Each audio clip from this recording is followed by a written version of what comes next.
Bismillahirrahmanirrahim. Assalamualaikum warahmatullahi wabarakatuh. Selamat pagi anak-anakku sayang. Semoga semuanya sehat selalu ya.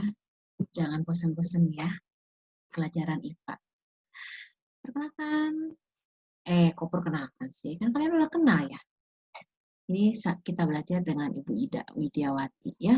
Kita akan belajar tentang perubahan fisika dan perubahan kimia.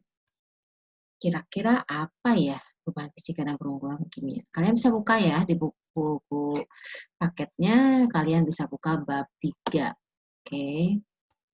Di sini pertama kita harus tahu dulu apa itu sifat fisika. Sifat materi yang berkaitan dengan keadaan fisik. Namanya juga fisik ya, fisik. Suatu zat dan tidak berhubungan dengan pembentukan materi baru. Kalau sifat kimia adalah karakteristik suatu materi yang berhubungan dengan interaksi antara materi tersebut dengan materi lainnya. Sifat kimia juga berkaitan dengan proses pembentukan materi baru. Nah, sekarang kita akan belajar juga tentang perubahan fisika dan perubahan kimia. Apa itu perubahan fisika? Kalau tadi yang di atas ini adalah sifat fisika dan sifat kimia. Nah, sekarang bagaimana dengan perubahan fisika? Nah, perubahan fisika itu adalah perubahan zat yang tidak disertai dengan terbentuknya zat baru. Contoh, ketika kalian menyeduh garam dilarutkan atau gula ketika dilarutkan, ketika air ini dikasih gula, dikasih garam, dia tetap aja sifat fisiknya dia air. Ya. Kemudian ini ada contoh campuran besi. Kemudian di sini ada contoh air es. Es terbuat dari air. Ketika dia dikeluarkan dari freezer, ketika dia meleleh tetap aja air. Ya. Ini kaca pecah.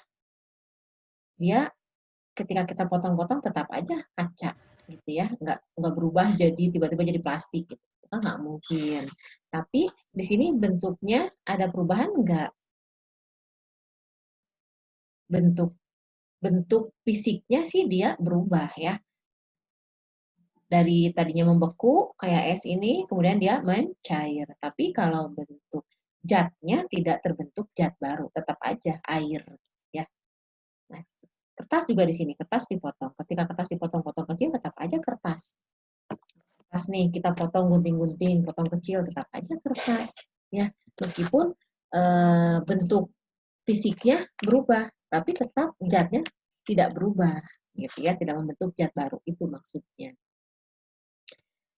Kemudian ciri-ciri. Nih, ciri-ciri dari perubahan fisika tidak terbentuk zat baru. Seperti yang tadi sudah Ibu jelaskan. Kemudian umumnya zat yang mengalami perubahan dapat kembali ke bentuk semula. Perubahan yang terjadi hanya diikuti perubahan fisik saja. Kayak tadi kertas dipotong-potong, hanya bentuknya aja yang berubah bentuk fisiknya. Kertasnya karena digunting jadi kecil. Gitu ya. Itu aja. Kemudian sekarang apa perubahan kimia? Nih, perubahan kimia adalah perubahan zat yang dapat menghasilkan zat baru dengan sifat kimia yang berbeda dengan zat asalnya. Di sini ada contoh, ketika telur digoreng. Kemudian kayu dibakar, dia akan menjadi arang. Kemudian di sini ada paku berkarat dan sebagainya. Ya. Nah, sekarang ciri-cirinya apa perubahan kimia itu? Satu, terbentuk zat baru. Kemudian zat yang mengalami perubahan tidak dapat kembali ke bentuk semula. Kemudian perubahan yang terjadi diikuti perubahan sifat kimianya. Itu tentang perubahan fisika dan perubahan kimia. Oke, mengerti kalian? Insya Allah ya, terima kasih. Nah, nanti Ibu akan Ibu udah share di Classroom tentang perubahan fisika dan kimia ini. Akan lebih jelas lagi nanti kalian akan Ibu kasih linknya, videonya tentang perubahan fisika dan kimia.